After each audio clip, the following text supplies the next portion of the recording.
tardes. Mi nombre es Joel Anicama, trabajo en la Universidad Antonio Ruiz de Montoya, soy encargado del fondo editorial y estamos aquí en la segunda mesa de la quinta semana de investigación. Esta vez vamos a iniciar esta mesa para conversar, ¿no? Dialogar sobre qué tipo de encuentros o desencuentros puedan haber entre lo popular y lo académico. Esta mesa va a estar moderada por Víctor Casayo, investigador y docente de la universidad. Por favor, Víctor, para iniciar. Muchas gracias, Joel. Nuevamente, bienvenidas y bienvenidos a nuestra universidad por esta vía virtual. Como acaba de recordarnos Joel, estamos en la quinta semana de investigación de la Universidad Antonio Ruiz de Montoya y esta mesa en la que ustedes están participando tiene como título Lo académico versus lo pop, lo popular, entre preguntas, la investigación y su incidencia en los públicos no académicos. Este es un que a quienes estamos aquí, pues nos interesa, nos hemos encontrado por diferentes caminos con él, porque lo popular en nuestro país, que se nombra de diferentes maneras, ha sido objeto de estudio de las ciencias sociales y de otras ciencias desde diferentes perspectivas y actitudes, ¿no? Entonces no nos interesa solamente estas invasiones, sino también esos modos de acercamiento a lo que llamamos lo popular. Y eso popular se ha ido mostrando, nos parece, no solamente como un objeto externo adyacente a nosotros de estudio, sino como un sujeto que tiene su palabra, y en particular que tiene su palabra en nosotros, en nosotras como estudiantes, como profesores, profesoras, investigadores, investigadoras, ¿no? Y que nuevamente nos acercamos a esto que vivimos como lo pop o como lo popular, y que se ha bifurcado de esa manera, ¿no? Lo popular, lo vulgar o lo informal, lo chicha en algún momento, que se le ha llamado con estos diferentes sentidos, y a la vez lo pop, como esto que nos refiere pues a la cultura global, a cómo estamos al tanto de estrellas que tienen ese alcance y que le llama tremendamente la atención a un gran número de estudiantes y de gente joven. Entonces estamos aquí para conversar sobre cómo estos diferentes sentidos de lo popular tienen o no tienen lugar en nuestras investigaciones, en particular desde la universidad, desde el mundo universitario, cómo las afrontamos, cómo estamos siendo relevantes o no. Para eso tenemos a tres personas que nos van a acompañar, nos van a compartir sus experiencias y a quienes voy a ir presentando a medida que intervengan. Ellos son Guillermo Nubent, Silvia Rodríguez Siu y Sofía Chacaltana Cortés. Cada uno de ellos nos hará una presentación. Luego de ello iniciaremos el diálogo con las preguntas o comentarios que ellos tengan o que ustedes también nos hagan llegar a través de esta plataforma Zoom o a través de las redes sociales por donde se está retransmitiendo esta mesa. Nuevamente, gracias por su presencia y vamos a comenzar con la intervención de Guillermo Nugent. Guillermo, Willy, es historiador, sociólogo y psicoanalista, maestro en sociología por la Facultad Latinoamericana de Ciencias Sociales Flaxo en México y profesor asociado de sociología en la Universidad Nacional Mayor de San Marcos. Ha sido funcionario de la RENIC y director del Lugar de la Memoria, la Tolerancia y la Inclusión Social. Ha sido profesor en la Universidad Peruana de Ciencias Aplicadas y es actualmente docente en la Facultad de Ciencias Sociales de la Universidad Nacional Mayor de San Marcos y además un recordado profesor de la Ruiz de Montoya desde sus inicios. Entonces, escuchamos a Willy Nugent.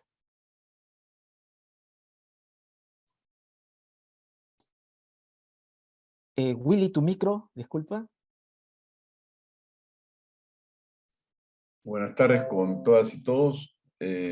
Muchas gracias, Víctor, por la invitación, por las palabras de presentación. En efecto, para mí es, es estar de vuelta en la Universidad Ruiz de Montoya, donde estuve, la verdad se hecha cuando todavía estaba en peleas para llegar a ser universidad, pero en fin, era la Ruiz de Montoya. Y además, aparte de la institución como tal, estar en una institución que lleva el nombre de un de un personaje que quizás es el que más claramente encarna un sentido de interculturalidad en nuestra historia, como fue el caso de Antonio Ruiz Montoya, me parece un doble motivo de satisfacción. La invitación al tema es para hablar sobre la academia versus lo popular. En el curso de las ideas que vaya presentando, señalaré como quizás no sean los mejores términos para plantear el tema. Empiezo. Yo quisiera plantear una primera distinción que probablemente sea algo a lo que se apunta, que es la diferencia entre conocer desde el apego y conocer desde el desapego. Es muy difundida la perspectiva de creer que el desapego es la mejor disposición para desplegar alguna forma de conocimiento. La idea es que mientras mayor sea la distancia con el objeto de las preocupaciones cognitivas, habrá más perspectiva. Y hay este lugar común que yo encuentro francamente odioso, cuando no ridículo, de esto que de lejos se conoce mejor, en Europa descubrí el Perú, que en Estados Unidos quizás. Esta idea que desde lejos se conoce mejor, digamos. Para usar una figura familiar que se la mencioné a Víctor cuando me hizo la invitación hace un tiempo. Para usar una figura familiar en la filosofía es algo así como que para conocer hay que estar fuera de la caverna. La caverna, el lugar de donde todos hemos salido. Y hay que estar fuera para acceder, ¿no?, al conocimiento, pues, de lo bueno, lo bello y lo verdadero, que señala Platón. Entonces, mientras mayor sea la distancia del psiquismo, mayor sea la distancia de la propia corporalidad que siempre está situada, más profundo será el conocimiento. La formulación más precisa de la cultura y el desapego como condición para el conocimiento precisamente es la academia, ¿no?, que es lo que fundó Platón. Es decir, un lenguaje de especialistas. No voy a entrar al detalle porque no es el tema, pero le comentaba también a Víctor que para un entusiasta neosofista como yo, pues los términos de la discusión sobre la academia y lo popular eran quizás no los más afortunados. El apego, por el contrario, prospera en los entornos de cercanía. Se conoce mejor mientras más apego hay. La meta de conocimiento no es tanto la verdad como poder arreglárnosla mejor con los distintos entornos en los que participamos, ampliar nuestra imaginación y por lo tanto las posibilidades de nuestra acción. Es decir, las cosas son, para retomar una expresión escasa, pero me parece muy, o sea, que aparece muy escasamente, pero muy fecunda en Hegel, las cosas son en sí o para nosotros. La cercanía, en primer lugar, es con la acción, con una disposición. Un elemento central es la cuestión del auditorio. Es decir, en la perspectiva del apego, a quienes me dirijo es un tema no solamente implícito, sino que en mi opinión debe ser explícito. Independientemente de las dificultades que pueda generar una determinada argumentación de un saber en particular, el apego da por sentado lo que se llama un coestar, es decir, estar con otras personas.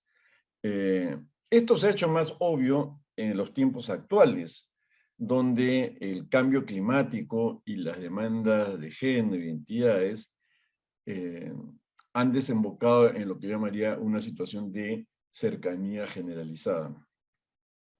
El resultado no es tanto una división entre la academia y lo popular, sino un enriquecimiento de las tradiciones culturales compartidas. Es un punto. El otro, a ver cómo estoy de tiempo.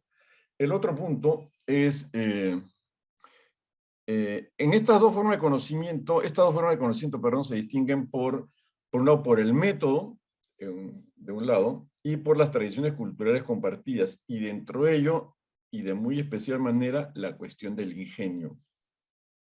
Y el ingenio es algo que se puede rastrear, entre otras tradiciones escritas, en los epigramas de Marcial, en Baltasar Gracián, que sin duda escribió sobre, concretamente el ingenio, en los ensayos de Montaigne, y ciertamente en Freud, donde la asociación libre pues, fue una manera de darle carta de ciudadanía al ingenio. Un paso siguiente, quizás en esa misma línea, podrían ser ciertas formas de entender el mundo de la vida, como el caso de Schutz, o la propia perspectiva del descubrimiento, rayita de descubrimiento heideggeriano. Todos dan, por supuesto, algo que si se le llamara ingenio no se traiciona mucho el sentido de esos esfuerzos. En la cuestión del método, los objetos pasan a un segundo lugar. Es decir, están en una condición pasiva, a ser ordenados por la razón. Esta condición de pasividad de los objetos se ha mostrado desastrosa para el cuidado del medio ambiente. Ya no se puede sostener que hay un método independiente del objeto. Eso que se llama metodología, y que yo como profesor universitario estoy absolutamente convencido del tremendo daño que le hace a los estudiantes llenarlos de cursos y cursos de metodología, que es esta idea de suponer pues, que el método es independiente del objeto, y no solamente eso, sino que es más importante que el objeto. Ahora lo que cuenta es la relación que tenemos en un mundo compartido con todo tipo de entidades. Esa es la perspectiva relacional, es decir, tipo de entidades en general, humanas y no humanas.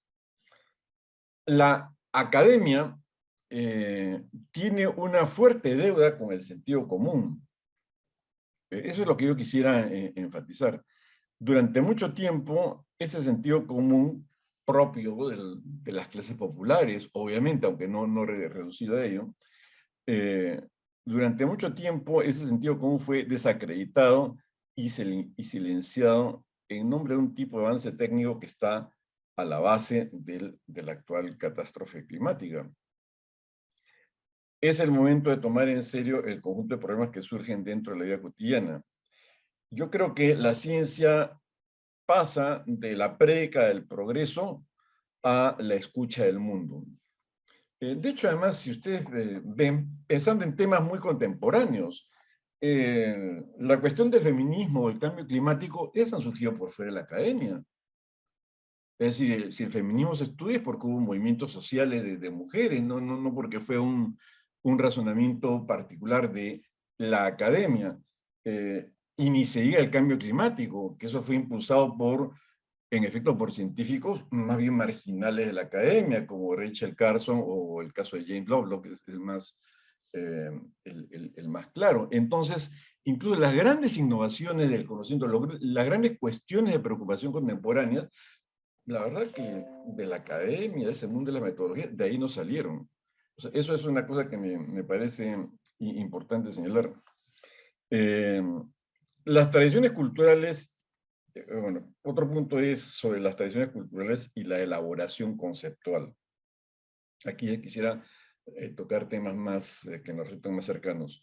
Yo creo que solamente se puede crear un vocabulario consistente a partir del diálogo con la cultura en la que vivimos, en la que se vive quien elabora. En el caso del Perú y de la cultura moderna, yo creo que los casos de Vallejo y de Mariátegui, por ejemplo, Trilce, que se celebra su centenario este año, o Amauta, la revista de vanguardia de Mariátegui, yo creo que son modelos de lo que llamaría un modernismo de la cercanía. Pero en el Perú la poesía y las ciencias sociales marcharon a un ritmo distinto. Hay una gran tradición poética peruana que arranca luego del legado de Vallejo, y una tradición en ciencias sociales donde predomina el desapego. O sea, las ciencias sociales que se cultivan en la actualidad, su entramado es que se conoce en la medida en que hay más desapego. Pero entre los que escribieron desde el apego, pueden mencionarse personas que yo encuentro profundamente inspiradoras para mí, para el trabajo que he hecho, que hago, como el educador José Antonio Encinas, que es autor de este libro fundamental de un ensayo de escuela nueva en el Perú, que, por dicho, mañana va a ser presentado en el Instituto Porra San Marcos, ha hecho una nueva edición. Ni se diga de los trabajos antropológicos de Arguedas, que son una clara expresión de lo que es conocer de la cercanía, o Matos Mar en las investigaciones y el papel que tuvo como animador cultural. Y yo lo que creo es que vivimos en una situación de desfase. Desfase en el sentido en que vivimos en un país con un fuerte sentido de la consistencia cultural, y una figura curiosa, y aquí quería hablar sobre la arqueología. Fíjense qué paradoja en la que vivimos, de un país que está marcado por la migración interna, es decir, por el desarraigo, o sea, la cantidad de gente,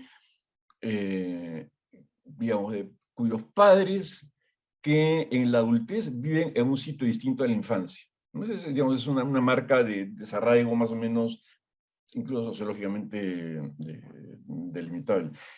En ese país tan masivamente marcado por la migración, es decir, por esa experiencia donde los escenarios de la vida adulta no coinciden con los escenarios de la infancia, fíjense qué interesante el profundo anclaje imaginario que tienen para nosotros los símbolos prehispánicos. Es decir, cosas como las líneas de Nazca, y mucha de la iconografía prehispánica, uno dice, bueno, ¿y por qué tanto entusiasmo? Porque es el arraigo, pues, es buscar un arraigo ancestral que contrapone a la experiencia a la experiencia del desarraigo que implicó la migración. Creo que es un tema ahí para poderlo seguir investigando.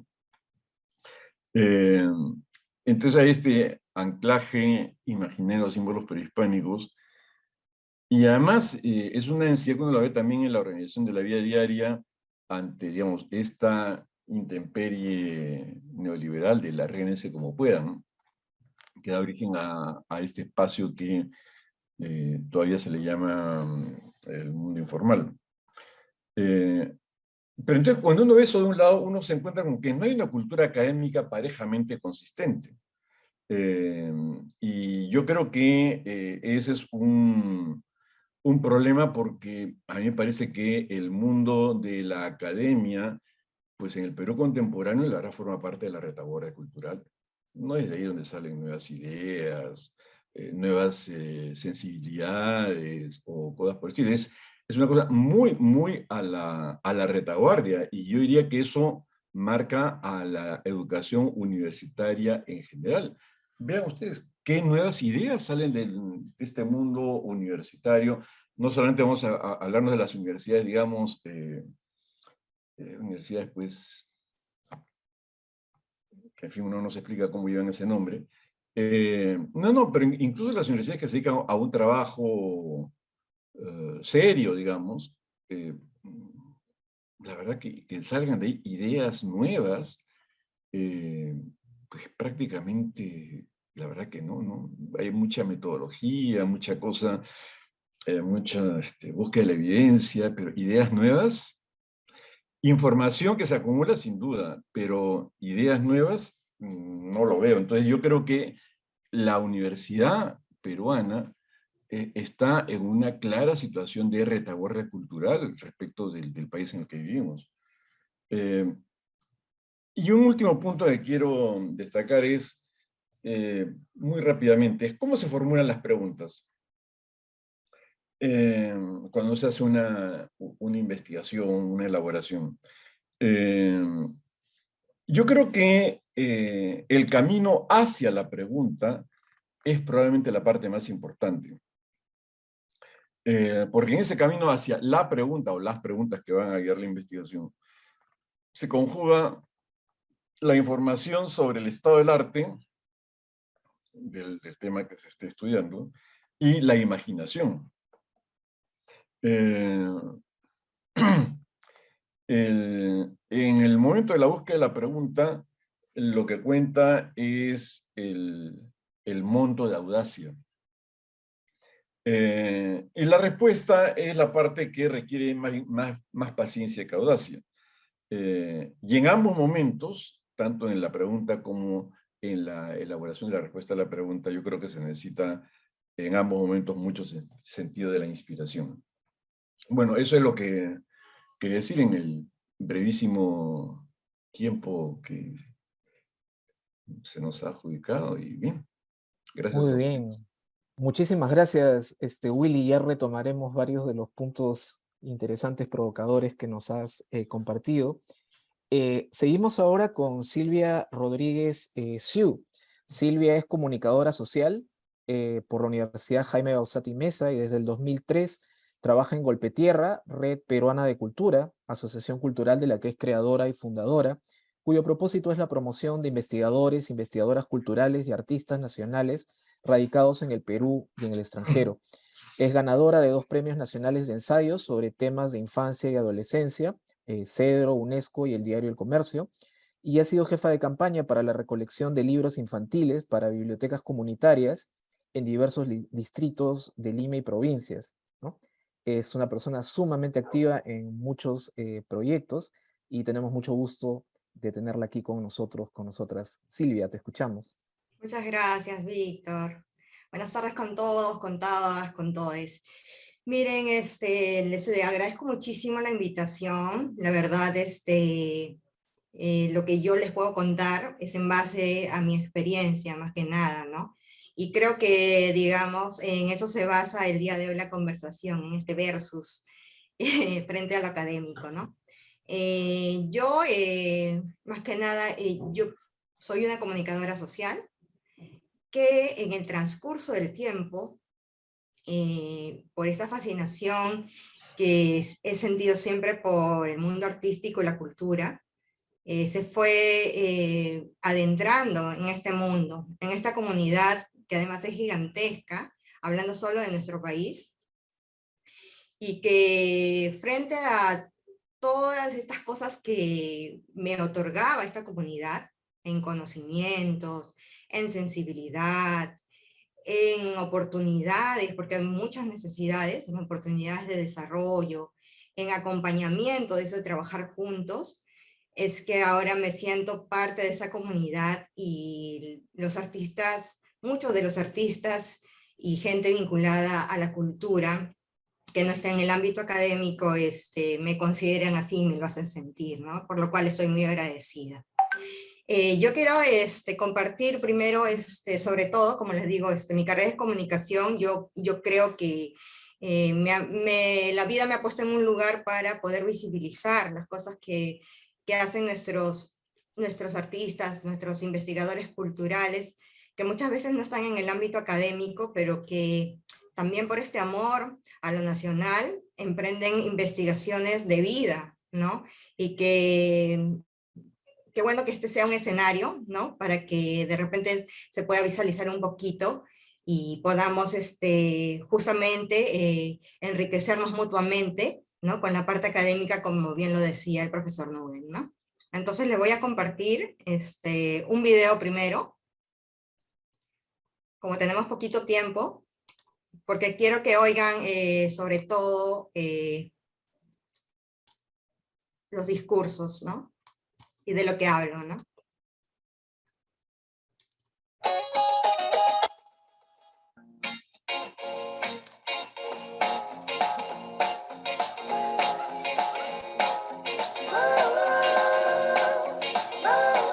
Yo llegué acá porque me llegaron un montón de propuestas acerca de cómo hacer responsabilidad social en sitios vulnerables. Cuando yo recién llegué, llegamos con el carrito de cuentos y el niño pequeñito, 4 añitos, abrió sus brazos y dijo, libros, libros.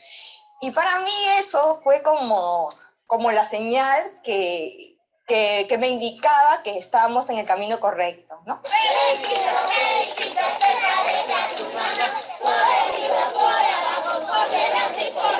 Este tipo de relaciones se forman a partir de la biblioteca de calle, salidas de familias, festivales del saber, talleres para madres solteras. Entonces es más o menos un conjunto de varias cosas que hacemos para poder formar estas relaciones para largo plazo. Las familias mismas encuentren la solución para salir de su exclusión y de la pobreza en la que viven.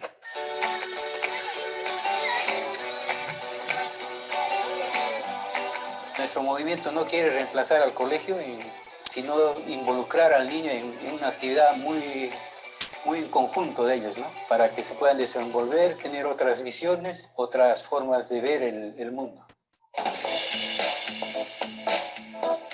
Cuando hace unos añitos venían los niños, todavía se veían deficiencias en su lectura. Han pasado unos años y estos niños leen muy bien. Y esa es una demostración, un indicador que el programa funciona. No van a llegar demasiado lejos, aseguró el tiburón. Acá están líderes locales que han tenido una oportunidad diferente a los demás pobladores, ¿no? Han tenido acceso a una educación y ahora retribuyen en este programa, ¿no? Yo me he dado cuenta que le puedo enseñar a los niños a soñar, les puedo enseñar que no hay límites si ellos desean. Entonces yo estoy aquí para devolverle a los niños lo que alguien también hizo por mí una vez.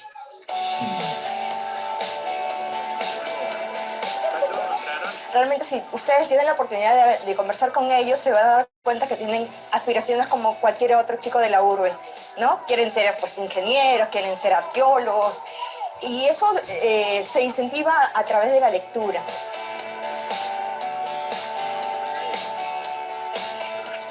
Para mí es un aprendizaje.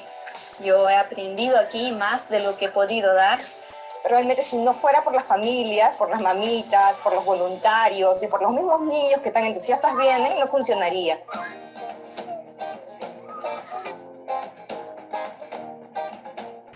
Me gustaría que podrían motivarse otras personas, otros jóvenes, a apoyarnos, ya sea con libros o con la presencia humana, que es lo que más necesitamos. Nosotros aprendemos de los niños, de sus familias, sus esfuerzos. Si ellos no unieran esfuerzo, no existiría, ¿no? No habría estos barrios, sino es reconocimiento a ese esfuerzo. Claro, el día de hoy hemos recreado. Bueno, yo soy, digamos, una de los pocas personas, digamos, de un grupo reducido de personas que tenemos en la actualidad digamos, el privilegio de poder trabajar en gestión cultural de forma completa y pagada. Pero no es así la realidad para todos. Hay muchísima gente, hombres, mujeres, jóvenes, de todas las edades, que vienen trabajando años, ¿no? Décadas, además, ¿no?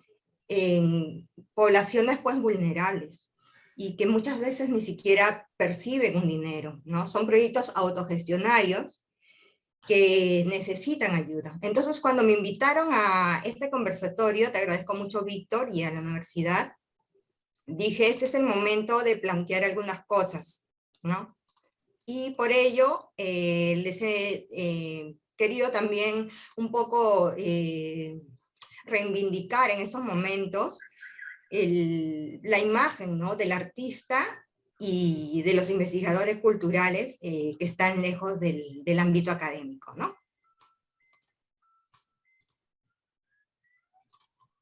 Entonces voy a compartir una pequeña presentación rápido antes que se me acabe el tiempo. Víctor, me avisas, por favor. Y nada. Entonces, tenemos que los artistas son trabajadores, ¿no? Y trabajadores del sector cultural tienen sentido de solidaridad muy aguda. Son personas sensibles que se interesan por los problemas de la sociedad y que muchas veces se les remunera, ¿no? Están allí aportando con su trabajo para transformar realidades. Transformar realidades, además, que son de orden público, acentuando el sentido de la identidad, democratizando la cultura, pues con ella llegan a muchos sectores de la población. La cultura no tiene que ser exclusiva. Inculcando valores a través de sus intervenciones, contribuyendo a que seamos una sociedad más reflexiva. Trabajan de manera autosostenible. Muchas veces sus proyectos están en zonas de población altamente vulnerable. Hacen denodados esfuerzos para llevar adelante sus planes de contribución por una sociedad mejor. Se sostienen de su trabajo diario, se esfuerzan mucho para poder sostener a sus familias con lo poco que ganan, con el único interés de ser fieles al oficio, que han elegido con todos los riesgos, sobre todo económicos, que esto implica. Se encuentran en situación de desprotección legal, lo que les obliga a trabajar muchas veces en la informalidad. ¿Qué implica? Trabajos independientes y no siempre con una continuidad, por lo cual no gozan de beneficios sociales. Y bueno, el PPT seguiría porque también hay una cuestión de políticas culturales y políticas de Estado que también sería un tema interesante para plantear en algún otro momento en un conversatorio. Pero lo que justo conversábamos con Víctor sobre el tema de hoy es justamente la investigación académica. ¿Brinda un aporte o no a las experiencias y a los proyectos culturales? ¿No? Es lo que me planteaba Víctor en una conversación que tuvimos, ¿no? Y entonces cabría preguntarse, ¿los investigadores toman en cuenta esas experiencias o proyectos culturales? ¿Los comprende? ¿La investigación vuelve o sirve de alguna manera a quienes participan de esas experiencias y proyectos? Bueno, yo diría que sí, ¿no? No diría, digo que sí, ¿no? Desde todo punto de vista, por supuesto que sí. Yo creo que la cuestión va en varias líneas, ¿no? Una que a mí me preocupa mucho es sobre todo que sí he visto un interés realmente de las universidades de acercarse, ¿no? A los proyectos sociales y culturales que se gestan fuera del ámbito académico. Sobre todo esto se ha acentuado en la última década y más aún con el motivo de la pandemia. Esto de la pandemia, que fue, claro, una situación caótica, ha habido también cosas rescatables y justamente es ese mirarse hacia adentro, ¿no? Hacia adentro y hacia nosotros como comunidad, hacia esa comunidad que muchas veces se le consideraba como el resto, como los otros. Y en ese sentido, creo que el ámbito académico también se regía un poco por las tendencias mundiales.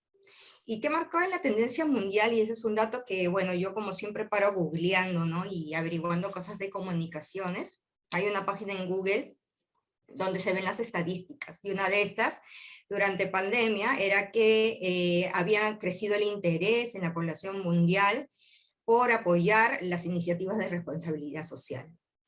En este periodo de pandemia fue justamente donde las oficinas de publicidad de muchas empresas aún en el país se ponen las pilas y comienzan a hacer campañas publicitarias y de apoyo además, asignando un presupuesto para cuestiones de proyectos sociales.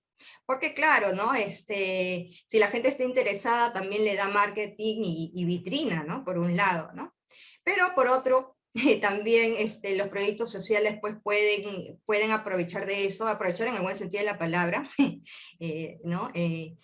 Porque tenían pues un ingreso que les era necesario para llevar a cabo con un poco de más facilidad los proyectos, ¿no? Otra cuestión que yo veo también es en el ámbito académico, es que si bien hay, digamos, una voluntad de querer hacer cosas con los proyectos culturales y organizaciones que están fuera del ámbito académico, es que hay una cierta incomodidad por los protocolos. Es decir, las organizaciones sí están dispuestas a que venga gente de las universidades, que les apoyen en diferentes ámbitos, han organizado incluso voluntariados que van funcionando, ¿no? Poco a poco, pero muchas veces se frustran cosas también en el camino, porque hay protocolos que seguir, ¿no? Las universidades obviamente se entienden, tienen sus propios protocolos, y estos protocolos están inmersos en sus planes institucionales. Y entonces, pues muchas veces estos planes institucionales, al ser un poco rígidos, no hacen pues un match con el, digamos, con las ideologías, con el sentir de los proyectos sociales y culturales fuera del ámbito, ¿no? Y entonces eso sí realmente constituye una especie de un muro que es una preocupación que está latente allí, porque de solucionarse eso, creo que este enriquecimiento mutuo que bien nombraba el profesor Nguyen, pues sería más aprovechable, ¿no? Más aprovechable.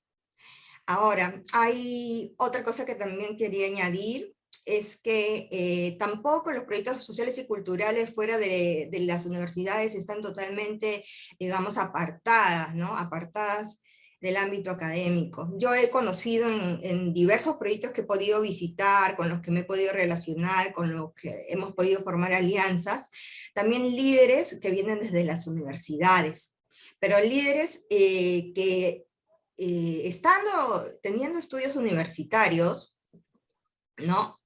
Ellos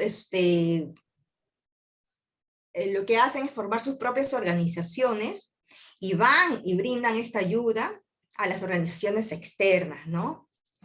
Y yo creo que ese es un gran apoyo, ¿no? De fortaleza. Entonces, desde todo punto es aprovechable, ¿no? Para ambos lados, ¿no? He visto también mucho interés en el ámbito académico de realizar tesis, ¿no? Muchos de los voluntarios están yendo también hacia los proyectos sociales con el fin de realizar sus tesis. Eso me parece valiosísimo. Nosotros incluso cuando hemos estado en algunas conversaciones con compañeros de la cultura y el arte, siempre nos quedaba como algo pendiente el decir, uy, nosotros hacemos, y nunca nos damos tiempo para escribir los procesos, ¿no? Y esto es muy importante. Ha estado ocurriendo ya también durante la pandemia, que se han sacado algunas publicaciones de algunos amigos que están dentro de la comunidad, pero no es suficiente, ¿no? Si tú te vas a una biblioteca, y yo estoy segura que acá los panelistas, pues, ¿no? Lo pueden reafirmar, no hay muchos libros sobre, por ejemplo, gestión cultural que se hayan publicado desde el Perú. Son muy pocos. Existen efectivamente, pero no lo son pues en una cantidad masiva, ¿no? Que digamos que nosotros estemos produciendo constantemente. Incluso es muy difícil para la gente del arte y la cultura sacar adelante una publicación si es que ya la tienen hecha, ¿no? Incluso eso, ¿no?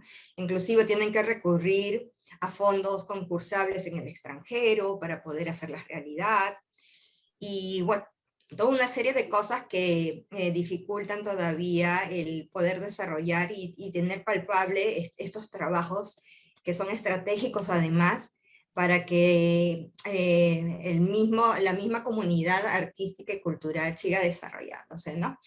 Pero pese a todas las necesidades, pese a todas las barreras, de todas maneras, esta forma de ver la vida, este sentido reflexivo y de amor, porque en realidad yo lo veo así, ¿no? De amor por el otro, por el prójimo, por la comunidad y por el país, que muchas veces ni siquiera se quiere hablar de eso, ¿no? Pero que mucha gente que son líderes en estas comunidades lo tienen pues bien marcado.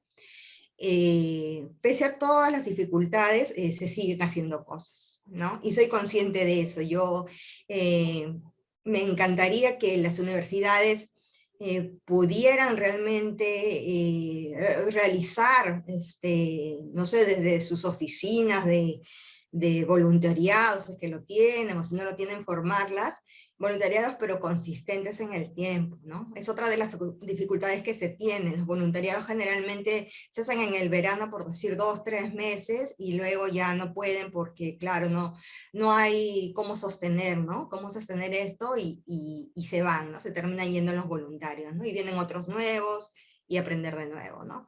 Entonces, todos esos pequeñas cosas que les cuento, son realmente un botón nada más de las múltiples necesidades y brechas que todavía tenemos que superar, ¿no? nada, para cualquier pregunta, y también sé que están presentes muchos de las amigas, las amigas y las amigas de la comunidad. Así que sería bonito que también envíen sus preguntas y también den sus comentarios a través del chat, ¿no? Me quedo con esta frase que esta tarde la publicó un amigo que es investigador, además del folclore de la costa peruana, Carlitos Rodríguez, que te envío desde aquí, Carlitos, un saludo, que sé que está también ahí en línea.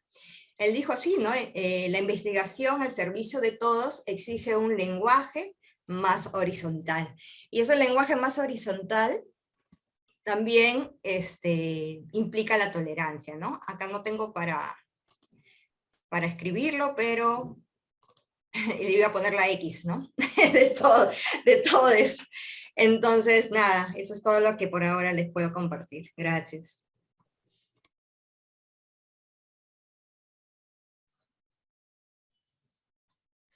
Muchas gracias, Silvia. Y finalmente, bueno, finalmente de esta primera ronda, vamos a escuchar ahora a Sofía Chacaltana Cortés.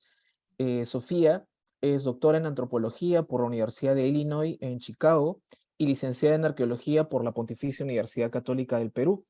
Ha investigado los procesos de colonización llevados a cabo por sociedades prehispánicas como por la hispana en los Andes, y es profesora de la Universidad Antonio Ruiz de Montoya con experiencia en investigación. Es docente investigadora a tiempo completo y tiene una gran experiencia con los y las estudiantes que comienzan estudios en nuestra universidad. Sofía, te escuchamos. Bueno, muchas gracias. Estoy celebrando esta quinta semana de investigación. Muchas gracias, Víctor, también por invitarme a esta discusión, a esta mesa. Y también tanto a Guillermo Nugent como a Silvia Rodríguez por sus presentaciones y todas las ideas planteadas y las ideas que nos han, bueno, las ideas y planteamientos que nos han dado, que me resuena también lo que voy a decir. Voy a compartir algo. Un ratito.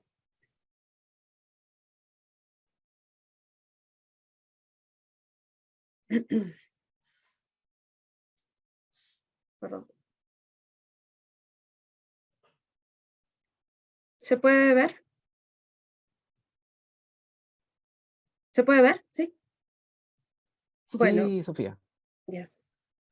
Entonces, yo he pensado algo sobre esta,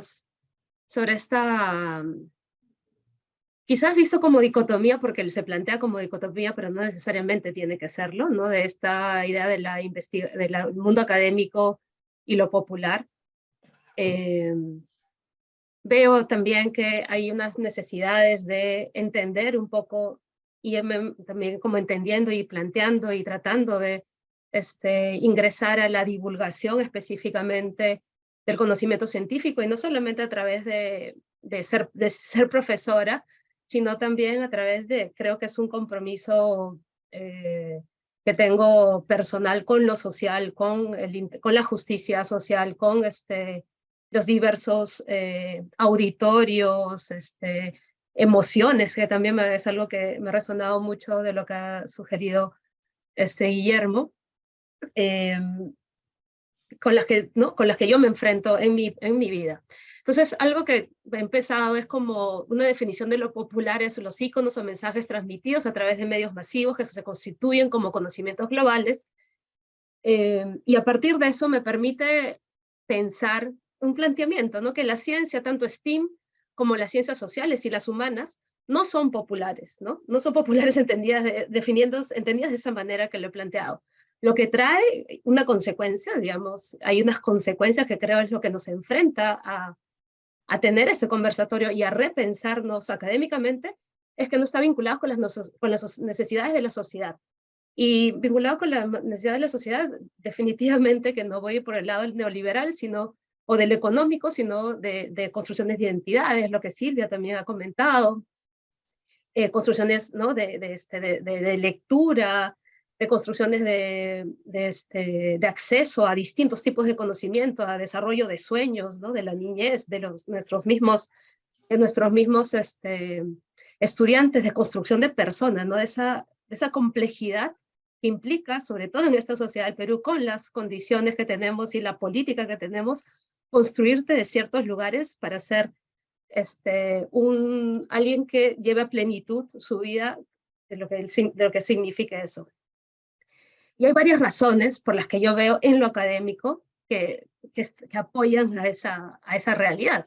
Y es el código académico, que es un lenguaje especializado, ¿no? Y yo creo que ahí todos somos culpables de no poner estos términos de celebración, disfrute, y simplemente irnos a esos términos de entender que el conocimiento también, ¿no? Algunos tipos de conocimiento, el académico específicamente, tiene esos emociones y estas repercusiones que nos hacen vibrar de otras maneras. Que visualiza, ¿no? Y eso es algo que visualiza como dicotómico la razón y la emoción, que lo vinculo mucho con esta idea de apego que nos sugirió Guillermo, ¿no? De sentirse, o sea, de dejar a la emoción salir en el discurso, en la investigación y en todo lo que se hace en todos los pasos del mundo académico. La subjetividad del académico me parece a mí algo del académico a la académica, también es algo que yo creo que hay que repensarse, ¿no? Sobre todo esta tradicional como persona iluminada, persona elevada en el podio del conocimiento, etcétera, y un tipo también de lenguaje corporal que lo hace un poco alejado de lo popular, ¿no? O sea, hay estas construcciones que hay que repensarse. También es que es verdad que no hemos sido entrenados para comunicarnos, o sea, no hemos sido entrenados para comunicarnos en otros códigos, ¿no? Hay un tema de entrenamiento y más bien de entrenamiento y comunicar de cierta manera este lenguaje especializado. Y hay otras razones que no se pueden dejar de lado, que es como las razones económicas, los intereses propios, ¿no? El tiempo, ¿no? El tema del tiempo, cuánto tiempo dedicamos a una cosa, o sea, al mundo académico y a investigar usualmente es bastante desgastante y creo que eso no se entiende, quizás a veces no se entiende, ¿no? Que hay un desgaste y una utilización de ese tiempo que es, ¿no? de la investigación. Entonces también creo que eso es importante mencionarlo. Y algunos conceptos que a mí me han parecido útiles cuando he empezado, no sé, cuando he tenido estas ideas de enfatizar qué cosa es la difusión y la divulgación y en mis propias prácticas de divulgación específicamente, que yo creo que la difusión es la transmisión exitosa de un mensaje utilizando un código específico de comunicación. En este caso es si tu paper académico, no sé, es bastante, es leído, descargado, etcétera, y te da todos los códigos que nosotros sabemos que ahora te dan puntos dentro del ranking académico, etcétera, y te exige dentro de lo que significa estar en la investigación en el mundo y en la rigurosidad de la investigación. Y la divulgación, por otro lado, creo que es la transmisión exitosa de un mensaje transformando los códigos, ¿no? Los códigos de comunicación de acuerdo a las audiencias y públicos objetivos, a las audiencias públicos. Yo también ahí creo que hay que cambiar no volviéndolos masas, pero volviéndolos estos públicos con caras, con emociones, con sentimientos, y tampoco consumidores, ¿no? Y creo que esto genera una pregunta, y es una pregunta que me parece importante también plantearla. No creo que tenga la respuesta para eso. Es que si es un deber del académico hacer divulgación, ¿no? Hacer divulgación. Y yo creo que no creo que sea un deber necesariamente, creo que sería ideal que lo haga, pero ya que se han mencionado otros factores que también están en juego más allá de este compromiso, pero sí es un deber, yo creo que es un deber de la academia, ¿no? De la universidad, de las instituciones, de proveer espacios, de proveer recursos para dedicarle, ¿no? Para que se pueda establecer este trabajo, porque también esta divulgación no es tan simple, hay que repensarse, así como todos estos trámites que hay que hacer para repensarse, para conocer ciertos códigos, para cambiar el código del mensaje, para entender qué significan las audiencias, los públicos, para todo eso y para conectarse, hay que tener un espacio, más que hay que tener un espacio, me parece que es importante, bueno, además de hecho que esté el compromiso, ¿no? A mí me pareció interesante poner algunos ejemplos que he visto, que he buscado, que los conocía, del discurso académico que utiliza otras herramientas y métodos que le hagan sentido a más públicos, como el TikTok, el diversificando el mundo, ¿no? Que diversificando el mundo y la cara del académico, esa diversificación, por eso la diversidad en el ámbito académico, por eso también lo que se mencionaba, ¿no? El trabajo que ha hecho Silvia, de ir me parece que es Armatambo, no sé, lo reconozco por el sitio arqueológico, Armatambo, a trabajar con las poblaciones actuales, con los niños, entablar una relación emotiva con los niños de lectura, ¿no? Esta idea del apego también es como me parece también que se debe diversificar estos códigos, ¿no? La cara del académico, el lenguaje corporal, los términos que se utilizan, emplear otros términos también.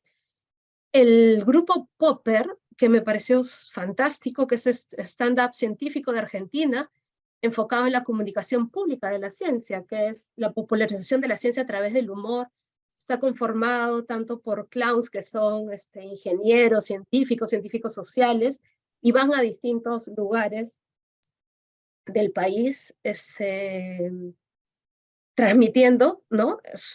Algunos, no sé, principios de conocimiento científico a través del humor. Y también han empleado también otras técnicas como el movimiento, la danza, y cómo hablan sobre que en todo hay ciencia, ¿no? Que es también esta idea me parece fantástica, de justamente emplear el cuerpo, los ejemplos de la vida para la ciencia.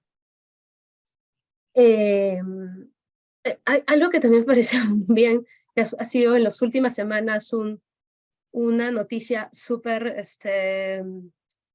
que se ha difundido un montón, hay abierto un curso sobre Bad Bunny en la Universidad de San Diego, en Estados Unidos, y bueno, ha salido en varios medios, críticas, miradas, etcétera, ¿no? Y me pareció muy interesante la propuesta del profesor, ¿no? Que es de estudios de medios digitales, pero a través de Bad Bunny, que es esta figura icónica que todos los jóvenes latinos de Estados Unidos tienen un vínculo, y bueno, y de varios lugares del mundo, porque Bad Bunny es un ícono musical a nivel global. Va a enfocarse, ¿no? A través de enfocarse en este ícono popular, no va a estudiar solamente Bad Bunny, va a bailar reggaetón, va a escuchar reggaetón, sino que va a hablar de temas sobre el racismo, estereotipos de latinos en Estados Unidos, de marketing, ¿no? Masculinidad, de género, colonialismo, el despojo, el desarraigo, ¿no? El colonialismo y el despojo que está ocurriendo ahorita en Puerto Rico, lenguaje, xenofobia, etcétera, temas que son importantes para el mundo global a través de esta figura popular. Me parece que no, bueno, no es el único curso que acoge un ícono pop para o un tema, ¿no? Pop o un popular, digamos, para ingresar a temas más profundos, ¿no? O de relevancia social. Y este es como mi último ejemplo para hablar sobre estos temas, quizás, y despertar un poco la conversación. Es el Huaco de la Fertilidad, este bulevar del Huaco del Amor de la Fertilidad, que me parece que también ha sido ¿no? criticado desde varios grupos, no solamente del mundo. El mundo académico, honestamente, no he visto muchas críticas, pero sí, de hecho, de grupos de fanatismos religiosos o de grupos con mis hijos no te metas, ¿no? Pero, bueno, y también hay una tensión entre la alta cultura, ¿no? La idea de la alta cultura, el museo, hay un museo cerca, y este bulevar. Pero en realidad yo creo que hay que celebrar la apropiación del patrimonio, ¿no? pero también aprovechar esa apropiación, porque ahí yo lo he visitado, y hay niños, hay abuelas, hay madres, hay personas mayores. Es un lugar realmente de celebración, de interacción, muy interesante, se da una interacción muy interesante y que juega, digamos, en contraposición con justamente el museo que está cerca. Y no porque es justamente por las restricciones que existen, ¿no? en ese espacio de museo. Pero lo que sí creo que algo que hay que aprovechar justamente, y creo que eso corresponde en este compromiso, que hay que aprovechar esos espacios justamente para hablar sobre el sexo y la sexualidad. No solamente sobre el pasado prehispánico, sobre el sexo de ese otro indígena, sino también sobre la sexualidad en un país que además estamos plagados de violencia de géneros hacia la mujer, ¿no? Y todos los que sabemos de la sociedad actual. Entonces, debería también aprovecharse ese espacio de atracción. Creo que ya existe esa atracción provocada por el mismo espacio, por estas figuras de una apropiación del patrimonio, también para ingresar. Pero yo creo que si se hace, no sé, si va el académico tradicional hablando en difícil, ahí tampoco vamos a ir, ¿no? O va a destruir el espacio o va a ser en contraposición, va a pertenecer más al museo que a ese espacio. Yo creo que eso nos tiene que hacer pensar, porque sí tenemos un deber en este caso, por ejemplo, ¿no? De vínculo, de justicia, yo creo que aparte de el género, la violencia hacia los grupos marginalizados, nosotros tenemos que contribuir a esta sociedad. Y creo que hay un deber en este espacio, ¿no? Podríamos contribuir de esta manera. Y creo que he sido súper rápida, pero eso es lo que tengo que presentar, Víctor. Muchísimas gracias a Sofía, muchísimas gracias a cada uno de ustedes tres porque el manejo del tiempo tremendamente generoso que han tenido nos va a permitir conversar, ¿no? Y es lo que les quería invitar, que ustedes puedan reaccionar, comentar, preguntarse mutuamente. Yo solo brevemente quería notar tres cosas muy pequeñitas de muchas muy interesantes que han señalado, ¿no? Recordaba al escuchar a Guillermo en esta pretensión de la academia a veces y que ustedes han señalado, ¿no? Esta distancia de códigos o de poder empatar protocolos, etcétera, salir de la caverna no solamente para ver la verdad, sino el bien y la belleza, porque muchas veces ese mayor conocimiento se ha convertido en yo sé lo que es verdadero y también yo sé lo que es bueno y yo sé lo que es justo frente a otros que no saben, ¿no? Y eso lo quería emparentar con esto tan bonito que nos ha presentado Silvia, todo muy bonito, pero el rostro de los niños y su manera no solo de nombrar, sino de acoger los libros que llegan para poder leerlos, ¿no? Y eso es disfrutarlos en un país donde comentamos muchas veces como descalificación, la gente no lee, ¿no? O yo he escuchado más de una vez en medios de comunicación decir, yo como una persona que lee y por tanto estoy informado y tal, ¿no? Pues ver a estos niños creo que es un aporte que dice mucho, cuestiona mucho, y ha sido Sofía, permítame decir un poquito la paradoja, la arqueóloga, la que ha mencionado los medios digitales, sobre todo, ¿no? Y cómo estos medios digitales, me da la impresión, no sé ustedes qué piensan, también ha contribuido a visibilizar esa no popularidad de la investigación, y yo me atrevería a decir a veces menos relevancia para discusiones que pueden ser muy importantes, como la preocupación o no preocupación por el cambio climático, cómo se responde a una crisis como la pandemia, etcétera, donde se ve pues que efectivamente no estamos tan distanciados, ¿no? Y que lo que hacemos es responsabilidad, respuesta, ¿no? Y que es una respuesta que puede ser más o menos adecuada desde la investigación a una situación en la que estamos incluidos, ¿no? No estamos despojados, apartados, ¿no? En fin, ¿qué quisieran ustedes quizás como reaccionar frente a una u otra presentación? Tienen el micro abierto.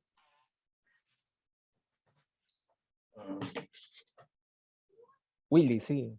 Sí, a ver, algunas cosas. Uno es, Sí que quería enfatizar por un lado en este carácter de retaguardia cultural, que creo que es un poco el punto de partida que tendríamos que tener para lo que es la relación del mundo universitario con el resto del país. Y eso no quiere decir que no hayan investigaciones especializadas, pero hay un tema de, justo en estos días creo que está en Lima un sociólogo alemán, Hartmut Rosa, que habla sobre la importancia de tener resonancia con las cosas que uno haga, que tenga resonancia con el mundo y que uno tenga resonancia con uno mismo.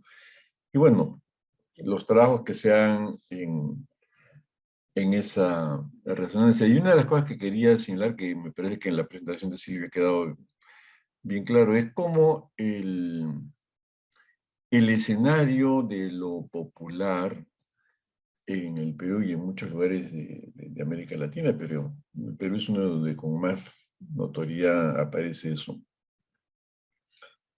es vincular el tema de lo popular con la pobreza, ¿no?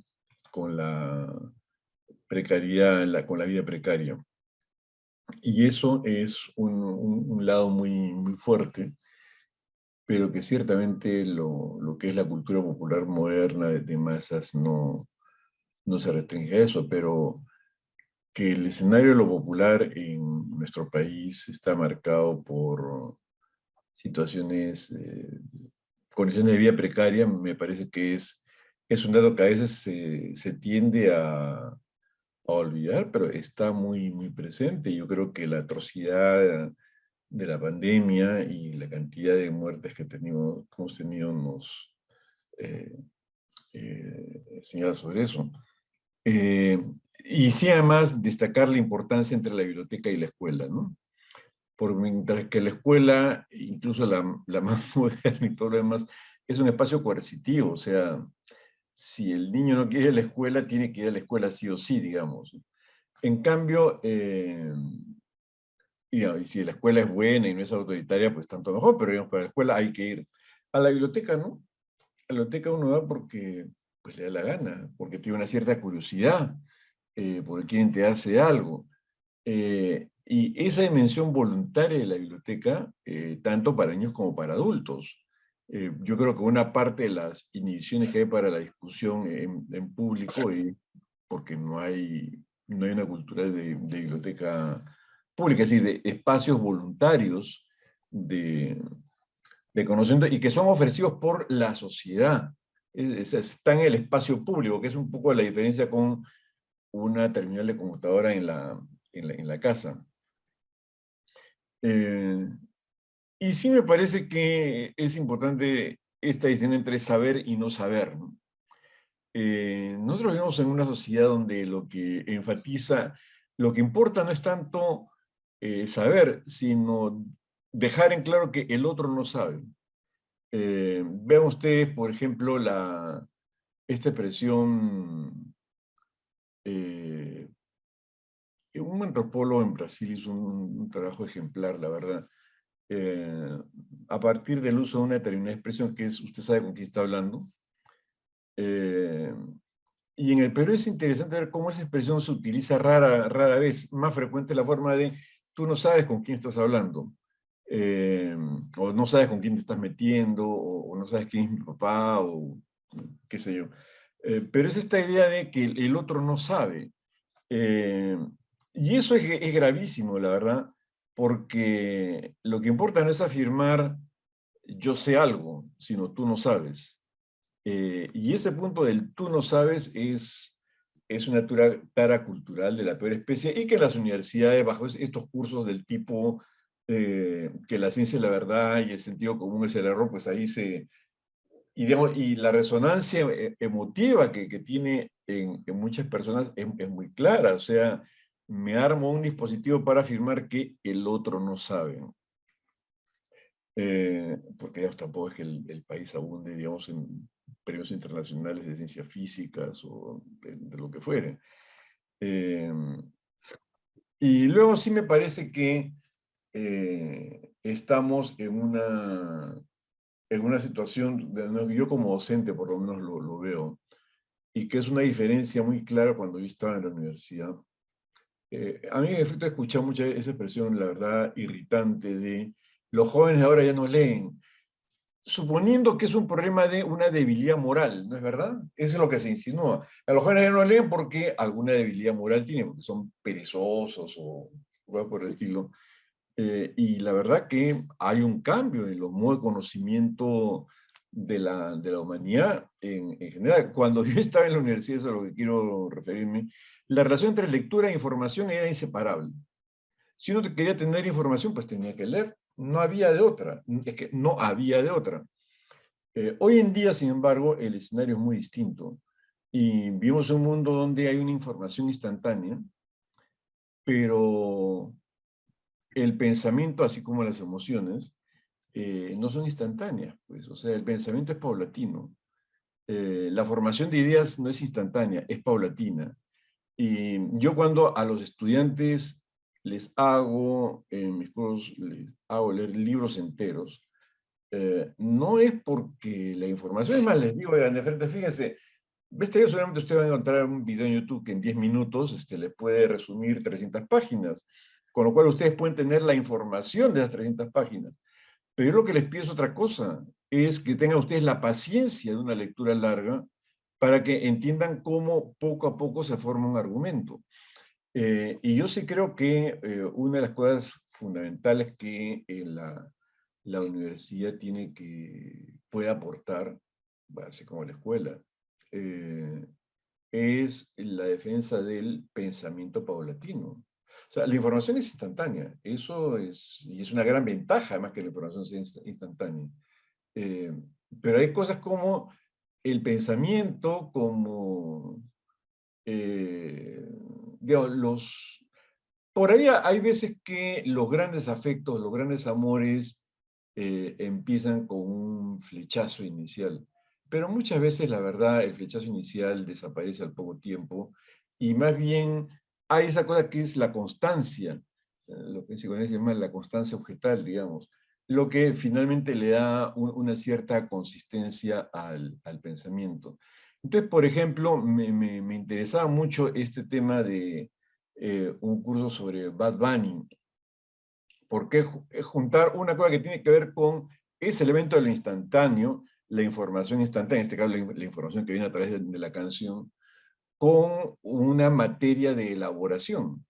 Es decir, bueno, muchas cosas que van más allá del instante, más allá de Bad Bunny, y que son cosas que tienen que ver con temas de largo plazo, pues sí, son importantes. Es decir, la puerta de entrada puede ser algo muy instantáneo del momento, pero digamos, la idea es poder a partir de ahí hacer una navegación de largo aliento, ¿no? Es un poco lo que me suscitan las cosas que he escuchado. Y sí, muchas gracias, la verdad, a las compañeras por las intervenciones que han tenido. Gracias, Willy. No sé, Silvia, Sofía, si quisieran comentar, preguntar.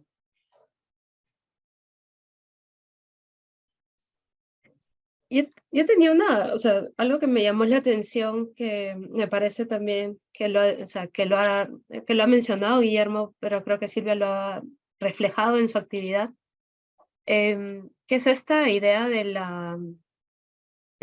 esta práctica de conocimiento de manera holística, que a mí también me interesa la ciencia indígena, que justamente tiene una crítica a las ciencias, a las ciencias, ¿no? A la tradición científica, digamos, y que se ve en el objeto, o sea, en el punto de objetos, o sea, se enfoca en un objeto, se separa y todo lo que mencionó inicialmente Willy, pero la ciencia indígena justamente reivindica no el objeto, sino la holística, o sea, ver cómo funciona justamente esto del medio ambiente, y creo que es la ciencia, la ciencia, digamos, de estas tradiciones que viene desde Occidente, de múltiples occidentes, no sé, que esas tradiciones se ha insertado, ¿no? Y eso me parece muy interesante de hablarlo, si es lo que más o menos también ustedes lo ven, si hay una hay una migración, hay una migración a ver las cosas más interconectadas como son. Y creo que, y por eso estaba mencionando lo de Silvia, porque creo que Silvia lo ha hecho en la práctica, y hay algo ahí en la práctica que ve esa interconexión, ¿no? Que aplica esa interconexión. Y eso a mí me parece muy valioso, que muchos académicos no lo hacemos, ¿no? Y que creo que es no sé, Silvia, no te quiero robar tus palabras, pero creo que es una de las cosas que lo que has mencionado, lo que has reclamado, ¿no? Más o menos. Disculpen que haya sonado de repente fuerte. No, No está fue mi bien, intención está un bien. reclamo, pero sí hablamos de reivindicación porque realmente, como bien mencionaban ustedes, muchas veces pues los artistas y los trabajadores de las artes y las culturas son referidos de manera bastante despectiva, ¿no? Y a mí que conozco el trabajo de ellos tan cercanamente, pues a mí me genera mucha indignación, ¿no? A pesar de que ahora, digamos, hay vínculos más cercanos ya con las universidades, ¿no? Donde, por ejemplo, están llamando a clases, inclusive contratándolos para ciertos talleres, para trabajar cuestiones de diversidades, ¿no? De realidad social, de responsabilidad social.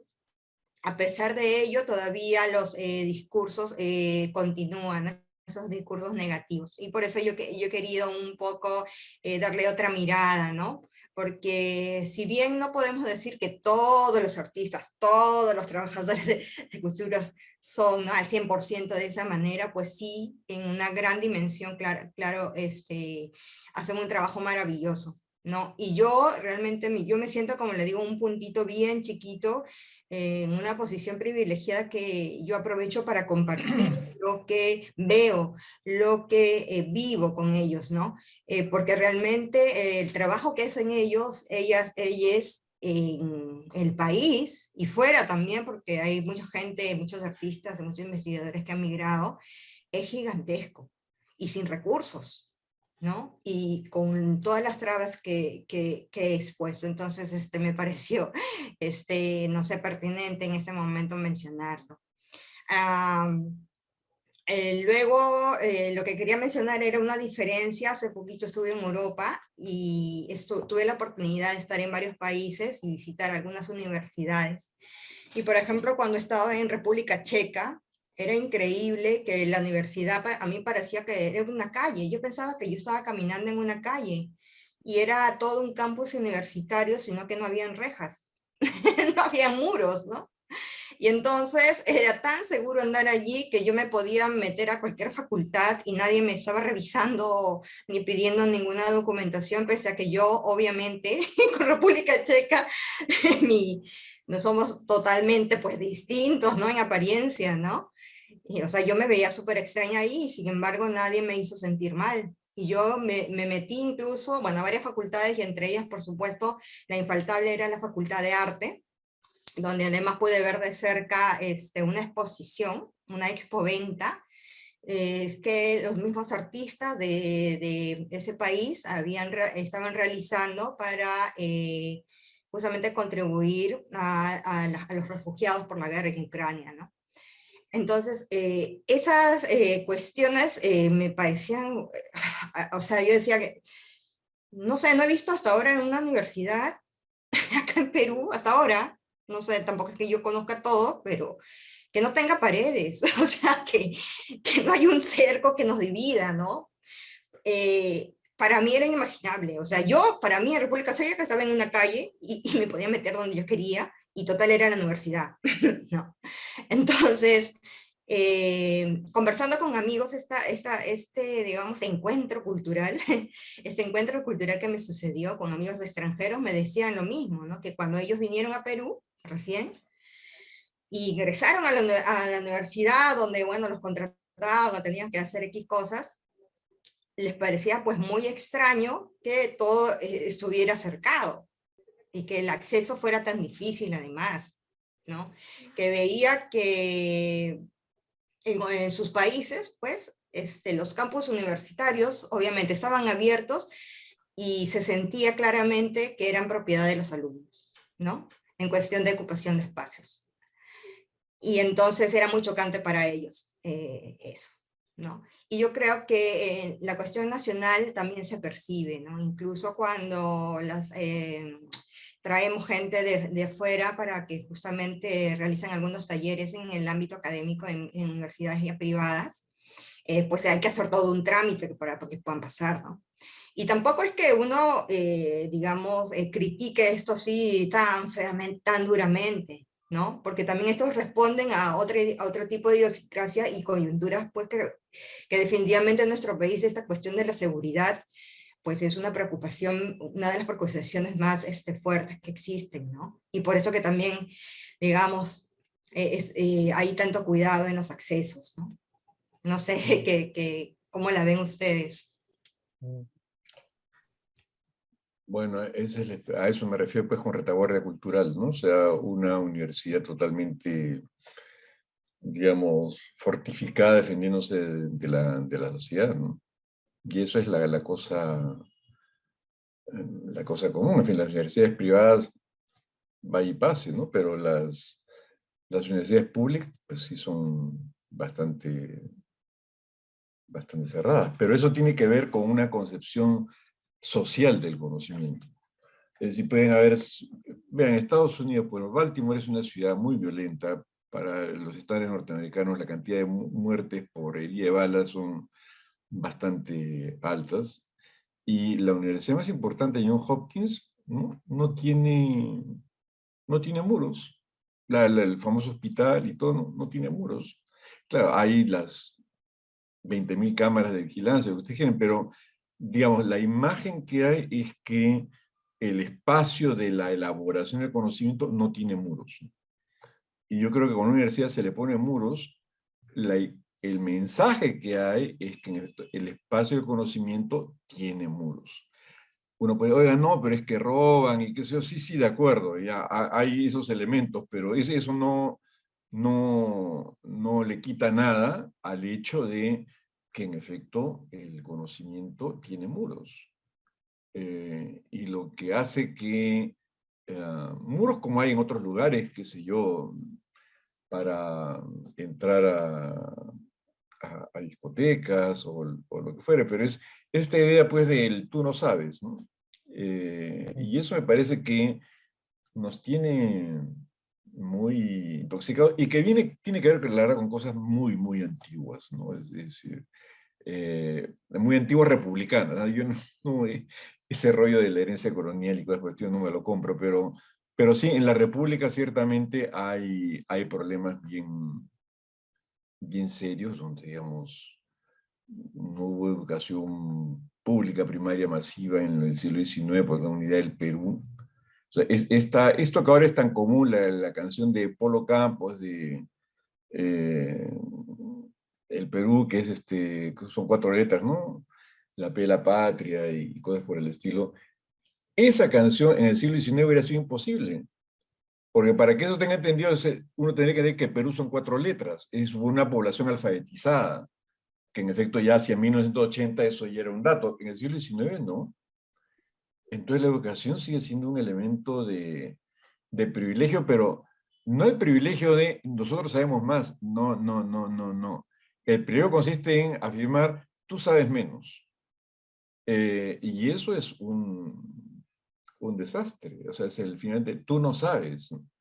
Sí, Willy, hay una anécdota que justo tuve el fin de semana pasada, el domingo justo.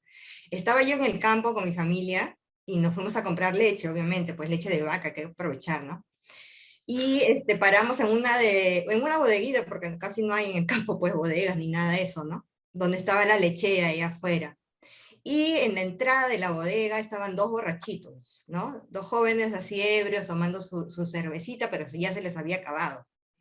Y resulta que uno le dice, pues, pero yo ya te entendí, le dice, ¿no? Yo ya te entendí, ¿no? Tu base es que tú sabes que tú sabes. Y mi base es que yo sé que no sé.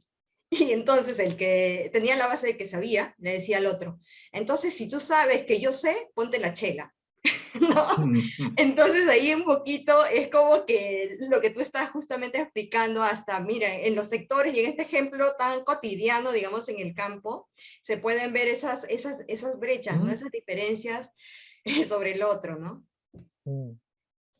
Quisiera, disculpen, sumar un poquito a partir de un comentario de Olga Mori que nos ha llegado por el chat, que me parece muy interesante, ¿no? Que habla sobre las universidades que se miran a sí mismas y la idea de una universidad que está articulada a lo que espera la sociedad de ella. Y yo quería rescatar esta cuestión de las investigaciones que se quedan en la universidad en archivos que están cerrados, ¿no? Aunque de nuevo, quizás por ahí pueda estar habiendo una novedad con esta idea de repositorios digitales, ¿no? Donde ya se puede consultar a nivel internacional incluso, pero que también muchas veces está a disposición de nosotros, nosotras como parte del grupo que investigan, ¿no? Yo quería retomar un poquito a ver cómo les suena esta pregunta o esta categoría de lo holístico que nos propuso Sofía, ¿no? Y me hacía pensar, ¿no? Estaba intentando así como pensar tres en raya. Recordaba la investigación de Malcolm Malka, es un profesor de artes escénicas que hizo eso, una investigación sobre los grupos de teatro de la periferia de Lima, y la tituló muy bien, me gustó el título, es La gente dice que somos teatro popular. O sea, que es lo que dicen, o lo que decía uno de los miembros de estos grupos de teatro jóvenes, ¿no? Porque hay conciencia de lo que dicen los investigadores, ¿no? La gente y los investigadores dicen que somos teatro popular, pero punto seguido, nosotros somos teatro, ¿no? O sea, hay una conciencia de cómo te apellidan como popular, y eso me parece, por lo menos a mí, interesante escuchándoles a ustedes, porque claro, el reconocimiento del conocimiento, Sofía le ha dicho ciencia, ¿no? La ciencia popular, la medicina popular, las hierbas, que esto que se maneja cotidianamente, sentido común, y que luego se va reconociendo también dentro del plano científico, y que eso también es parte de la cultura, ¿no? A Vicente Santuc, de quien hemos estado hablando antes de comenzar aquí, fundador de nuestra universidad, decía, y con Bernardo Ur, también del grupo que llevó a la universidad, a veces pensamos en cultura, y es genial, como la música, el teatro, pero la ciencia también es parte de la cultura, ¿no? Pensando un poco en clave del Renacimiento, tenemos ahí una imagen, Willy, en la universidad, Silvia, de Athanasius Kirchner, era un jesuita, ¿no? Que alguien escribió un libro que dijo así como el último hombre del Renacimiento, o sea, el pensar en la cultura en ese sentido amplio, y pensaba en eso, ¿no? En estos grupos de teatro que tienen conciencia de cómo se ven y que se presentan a través de una actividad, retomando lo que dice Willy, que necesita tiempo, ¿no? El ensayo, el diálogo, el presentarte con otras personas, ¿no? Y me parece en esta clave de esperanza que también algunos de ustedes señalaban, cómo se va haciendo más tema de investigación, ¿no? Y quizás en esa clave que dice Sofía de tomar en cuenta un poco, no sé si lo lista, pero lo complejo, ¿no? Lo interconectada que está nuestra realidad. Pero a mí me sonaba esto, ¿no? La gente dice que somos teatro popular. No, somos teatro, ¿no? O somos cultura en sentido amplio, ¿no? A mí, no sé, disculpa que suelte ahí porque me hace sonar mucho esta, o sea, que creo que está metido y también lo que estaban hablando anteriormente, pero de las estructuras de poder, lo que ha mencionado Willy en términos de lo ignorante, ¿no? Tú eres, o sea, tú no sabes o tú eres ignorante y yo sí conozco. A mí es la misma estructura del racismo. A mí, o sea, me parece la misma estructura del racismo. O sea, tú eres cholo y aunque yo sea recontra chola, no lo soy en ese momento que enuncio la choledad, ¿no? Y es una estructura racista y me hace resonar también a lo que acabas de decir de teatro popular, que enuncia de teatro popular, a James Baldwin, que es este escritor americano, que se tuvo que ir de Estados Unidos para ser escritor y no ser un escritor negro, ¿no? Y es, o sea, y eso es lo que yo creo que como la artesanía, ¿no? Es arte o es artesanía, o sea, todo lo estamos nombrando, mencionando desde un lugar, porque está mencionado desde un lugar de poder. La academia es un lugar de poder y eso tiene que ser reconocido. Nosotros tenemos un lugar de poder y eso creo que nos pone una responsabilidad.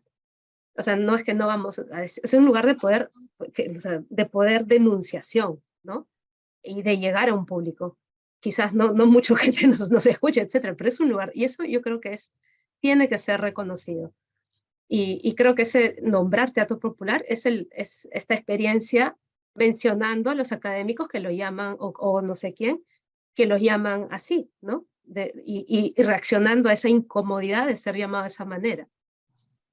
Pero creo que está hablando de estas estructuras de poder que se juegan, bueno, en lo que estamos hablando, ¿no? En el mundo. Claro, es Sí. contestatario, ¿no? Es contestatario esa frase. Y es un poquito esto con lo que yo concluía, la frase de Carlitos Rodríguez, el investigador que hice referencia, ¿no? Que realmente en el ámbito académico se necesitan discursos horizontales, ¿no? Porque, por ejemplo, una cuestión que tienen ellos bien claro, la gente que trabaja en el arte y la cultura, es que trabajan ellos respetan mucho las diversidades, ¿no? Y por ejemplo, con esta cuestión de la X que se utiliza muchas veces para mencionar, ¿no?, a la comunidad LGTBIQ+, no son respetadas muchas veces en el ámbito académico, ¿no? Y nos remitimos siempre a la RAE, ¿no? La RAE dice esto y esto es lo que es.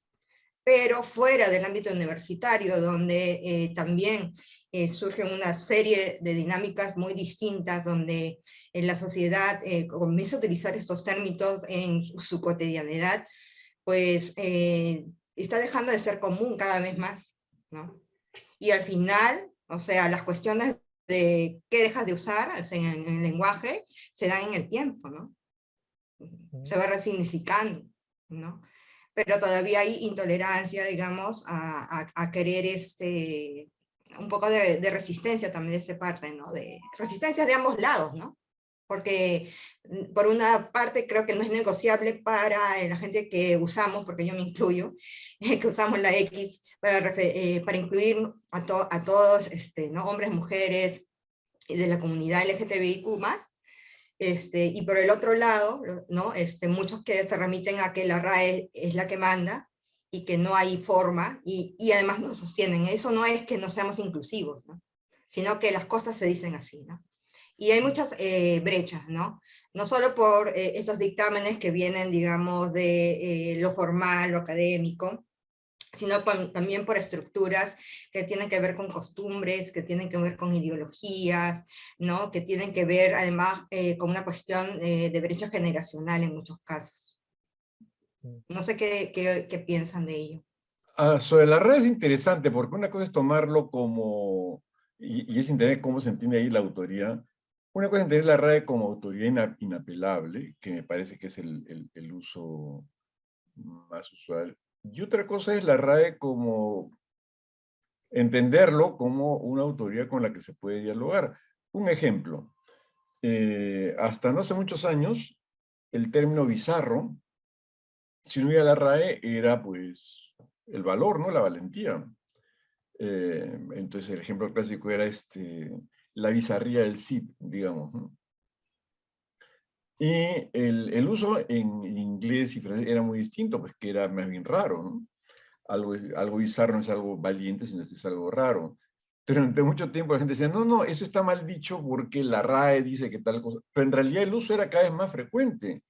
Y hoy en día, pues la Real Academia simplemente reconoce los significados. Entonces, digamos, una cosa es reconocer la autoridad, es decir, una cosa es aceptar que la RAE existe, y otra cosa es decir que esa es la santa palabra, y que no se puede hacer nada que la RAE no autorice. O sea, me parece que es bien interesante para entender, no tanto el tema de la RAE, sino la concepción de autoridad que tenemos.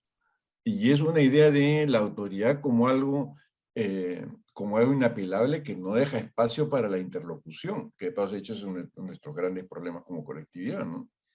Porque oscilamos entre o la autoridad inapelable o entonces todo vale. Y la verdad que pues la realidad muchas veces se mueve entre esos dos extremos, la verdad. O sea, hay una franja que todavía no ha sido suficientemente tematizada, pero donde, digamos, que haya autoridad y que haya posibilidad de un diálogo con la autoridad, pues no es una cosa, no es un imposible, ¿no?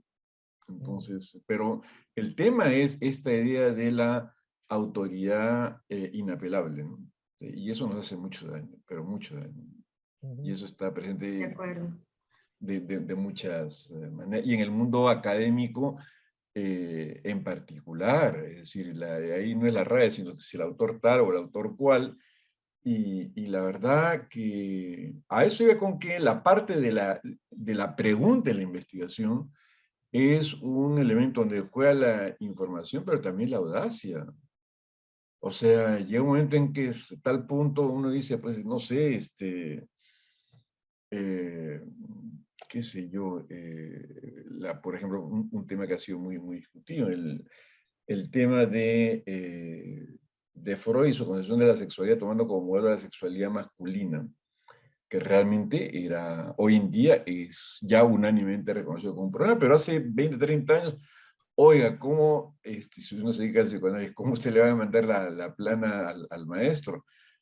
Pero bueno, pues la verdad que sí, es cierto, o sea, su modelo de sexualidad no era una sexualidad que supusiera pues, que hay penes por un lado, hay vaginas y clítoris por el otro, sino que hay penes y no penes, y esa era la sexualidad. Entonces, sí, claro, pues eso había que enmendar la plana, pero digamos, eso implica un clima de libertad intelectual que en mi experiencia académica, pues decir que la verdad que es bien tela, ¿no? Bien tela el sentido de libertad intelectual. Y la razón, digo, la manera de probarlo es facilísima.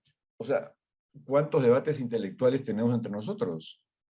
O sea, debates que uno diga, sí, pues alguien dijo A, la otra persona dijo Z y se armó toda una cosa. Ocurre una vez a la muerte de un obispo. Y la verdad, probablemente antes se muere un obispo que el debate de ese tipo. Entonces, me parece que, digamos, ver cómo están las cosas por dentro de casa en lo que al mundo académico se refiere nos sería bastante bien, ¿no? Ujú. Sí, muy bien, amigas, amigos. Espero no incurrir en este uso autoritario de la autoridad, porque ya tenemos que ir cerrando, debemos cerrar ya más bien. Y quisiera retomar esta última parte de la conversación pensando dentro de nuestra casa, recordando esto que es un dato también, ¿no? En la Universidad Nacional Mayor de San Marcos, en la Ruiz de Montoya, en diferentes lados, la presencia de jóvenes, ¿no? Populares que se hubiera dicho antes y que ahora no son, ya no podemos seguir viendo en estos términos dicotómicos de dentro y fuera, a pesar de que sigan existiendo estos muros y a veces estos archivos que se pueden mirar a sí mismos, ¿no? Me parece que los aportes de cada uno de ustedes y sobre todo los comentarios, estas reacciones que esperamos seguir cultivando más en estos encuentros en nuestra universidad y en otros foros, pues nos ayudan a seguir pensando. Estaba leyendo algunos aportes también en el Facebook, ¿no? Las ganas de seguir conversando, invitando a otras personas, también ampliando la conversación. En ese sentido, quería nuevamente agradecerle a Sofía Chacaltana, a Silvia Rodríguez Siu, a Willy Nugent y agradecerles también a todas, a todos ustedes que nos han acompañado. Rogarles que por favor se den un tiempo en responder la encuesta que nos han compartido por el chat, por las redes, e invitarlos finalmente a continuar con esta quinta semana de investigación de la Universidad Antonio Ruiz de Montoya, con la mesa de mañana, miércoles 9 de noviembre, que se llama Política y Polarización, Espacios para la Reconciliación Social. Nuevamente, muchísimas gracias por todo lo que nos han aportado. Buenas tardes, buenas noches y nos veremos pronto. Ojalá. Hasta luego. Muy bien. Hasta luego. Gracias. Chao, hasta luego, gracias, un Luego. gusto. Chao, Sofía, Víctor, Silvia. Chao, cuídense Chao, mucho. chao, Gracias. Chao, igual, chao, chao. Adiós.